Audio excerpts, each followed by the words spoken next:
A ball is suspended by a thread swing in a vertical plane so that its acceleration values in the extreme and the lowest position are equal. Find the thread deflection angle in the extreme position. ठीक है, तो basically extreme position में जो acceleration है, ठीक है, such that it's acceleration values in the extreme and lowest positions are equal. तो extreme position में और लोवेस्ट पोजीशन में जो भी एक्सेलरेशन के वैल्यूज हैं वो तुम्हारा इक्वल है. ठीक है, तो एक्सट्रीम पोजीशन में हमें पता है कि तुम्हारा v इक्वल टू 0 हो जा रहा है. ठीक है, और v तुम्हारा यहाँ पे क्या है, v is acting as tangential velocity. v is acting as tangential velocity. तो एक्सट्रीम पोजीशन में जो पेंडुलम का है, ठीक है, वहाँ पे जब तुम्हारा टेंजेंशियल वेलोसिटी 0 हो जा रहा है तो एट एक्सट्रीम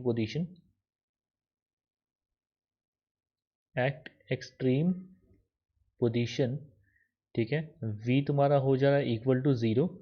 तो ऐसे में जब v तुम्हारा इक्वल टू 0 हो जा रहा है तो सेंट्रीपिटल एक्सेलरेशन जो है, जो कि तुम्हारा रेडियली इनवर्ड काम करता है, दैट विल ऑल्सो बी 0, है ना, since v is equal to 0. ठीक है, तो क्योंकि तुम्हारा ए एन जो है दैट इज इक्वल टू होता है वी स्क्वायर बाई आर, तो क्योंकि v इक्वल टू 0 है इसलिए ए एन हो गया 0. तो इस केस में जो भी एक्सेलरेशन काम करेगा एट एक्सट्रीम पोजीशन, ठीक है, जो भी एक्सेलरेशन काम करेगा it will be tangential in nature. ठीक है, तो एट एक्सट्रीम पोजीशन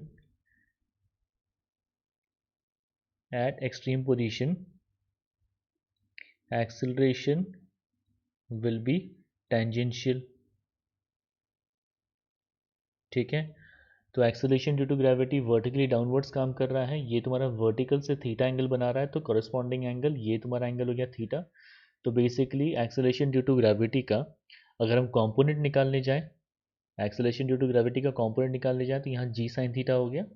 तो देख सकते हैं दैट विल 80 मतलब tangential acceleration is equal to आ गया तुम्हारा जी साइन थीटा. ठीक है, ये तुम्हारा हो गया इक्वेशन 1, और ये तुम्हारा एक्सेलरेशन है एट एक्सट्रीम पोजीशन. ठीक है, अब तुम्हारा देखते हैं, ठीक है, एट मीन पोजीशन, है ना, एट मीन पोजीशन. तो basically a tangential is equal to g sine theta है. तो एट मीन पोजीशन, ठीक है, sorry, a tangential equal to होता है जी साइन थीटा, है ना. तो at mean position theta is equal to हो जा रहा है 0. तो जब थीटा इक्वल टू 0 हो जा रहा है तो basically a tangential will be equal to क्या हो जाएगा, ए टेंजेंशियल हो गया 0. तो at mean position tangential acceleration जो है वो 0 हो जा रहा है. तो ऐसे में क्या रह गया तुम्हारा, सिर्फ सेंट्रीपिटल एक्सेलरेशन रह गया. तो सेंट्रीपिटल एक्सेलरेशन will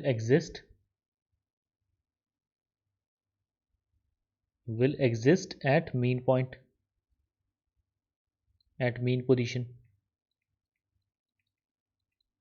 ठीक है, तो सेंट्रीपिटल एक्सेलरेशन जो है A N is equal to लिख सकते हैं तुम्हारा इस पॉइंट पे मीन पोजीशन में वेलोसिटी है मान लो v1, ठीक है, जो कि इस डायरेक्शन में होगा. तो क्या हो जाएगा तुम्हारा ये v1 स्क्वायर अपॉन आर. ठीक है, तो बेसिकली आर क्या हो गया, वो तुम्हारा एल के बराबर है यहाँ पे. ठीक है, आर जो है ये बेसिकली एल के बराबर है, क्योंकि ये देख सकते हैं सर्कुलर मोशन की तरह हो रहा है यहाँ पे, पार्ट ऑफ सर्कुलर मोशन. तो अब हमें निकालना है वेलोसिटी एट मीन पोजीशन. ठीक है, तो देखो यहाँ पे जो वर्टिकल डिस्प्लेसमेंट है, मतलब ये तुम्हारा एक्सट्रीम पोजीशन से गिरना शुरू हुआ, तो वर्टिकल डिस्प्लेसमेंट देखो तुम्हारा कितना हुआ, यहाँ से लेकर के यहाँ तक h हुआ. तो using third equation of motion लिख सकते हैं that v1 is equal to under root 2gh. ठीक है, अब देखो ये जो तुम्हारा स्ट्रिंग का लेंथ है L है और ये एंगल थीटा है.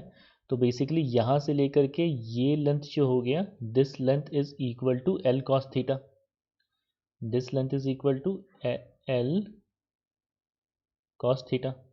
ठीक है, और यहाँ से लेकर के ये जो पूरा बॉब तक का जो पूरा लेंथ है वो तुम्हारा है L. तो बेसिकली H को हम देख सकते हैं, H will be equal to L minus L cos theta. तो इसको अगर सब्सटीट्यूट करें तो मेरे पास v1 का वैल्यू आ जाएगा, v1 is equal to under root of 2g, h की जगह लिख सकते हैं l minus L cos theta. ठीक है, तो जो भी तुम्हारा नॉर्मल एक्सेलरेशन या फिर सेंट्रीपिटल एक्सेलरेशन है, जो भी तुम्हारा सेंट्रीपिटल एक्सेलरेशन है, A N is equal to V one square upon R, तो हो जाएगा तुम्हारा 2g एल कॉमन ले लिए, 1 माइनस कॉस थीटा, तो ये स्क्वायर रूट का स्क्वायर हो रहा है, तो ये तुम्हारा टू द पावर 1 रह गया अपॉन आर।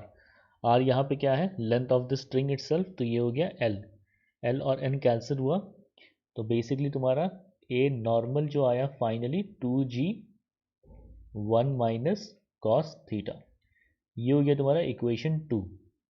ठीक है, अब देखो क्वेश्चन में क्या बोला है कि acceleration values in the extreme and the lowest position are equal. ठीक है, एक्सट्रीम पोजीशन में ये इक्वेशन 1 है और मीन पोजीशन में इक्वेशन 2 से रिप्रेजेंट हो रहा है। तो बेसिकली क्या दिया है क्वेश्चन में कि equation 1 is equal to equation 2, तो क्या लिख सकते हैं, that a tangential is equal to a centripetal. ठीक है, तो यहाँ से हो गया तुम्हारा that g sine theta is equal to 2g 1 minus cos theta. ठीक है, g और g कैंसिल हुआ, तो आया तुम्हारा sine theta is equal to, sine theta is equal to 2, 1 minus cos theta जो है, 1 माइनस कॉस थीटा जो है इसको लिख सकते हैं तुम्हारा 2 साइन स्क्वायर थीटा अपॉन 2। ठीक है, ये कॉस 2 थीटा वाला फॉर्मूला लगाएं यहाँ पे। कॉस 2 थीटा का फॉर्मूला क्या था, cos 2 theta is equal to cos square theta minus sine square theta. ठीक है, इसी इक्वेशन को सिंप्लीफाई करके यहाँ पे 1 माइनस कॉस थीटा को साइन के फॉर्म में लिखा गया है। ठीक है, तो अब ये तुम्हारा है साइन थीटा और यहाँ पर है 2 साइन स्क्वायर थीटा बाई 2, तो साइन थीटा को लिख सकते हैं, है ना, क्या हो जाएगा 2 sine theta by 2 into cos theta by 2, that will be equal to 2 to 4 sine square theta by 2। ठीक है, तो यहाँ से हम देख सकते हैं कि तुम्हारा एक साइन थीटा बाई 2 और ये पावर में कैंसिल हुआ। ठीक है, तो बेसिकली क्या आ रहा है तुम्हारा, और ये 2 और यहाँ पे ये तुम्हारा 4, ये आ गया 2, तो बेसिकली आ रहा है तुम्हारा tan theta by 2 is equal to 1 by 2। ठीक है, तो tan थीटा बाई 2 है ना, sine theta upon cos theta, tan theta by 2 is equal to 1 upon 2। इस इक्वेशन को सॉल्व करोगे तो तुम्हारा थीटा का फाइनली जो वैल्यू आएगा that will be equal to 53 degree. Okay, इस इक्वेशन को सॉल्व करने पे थीटा इक्वल टू 53 डिग्री आ जाएगा। सो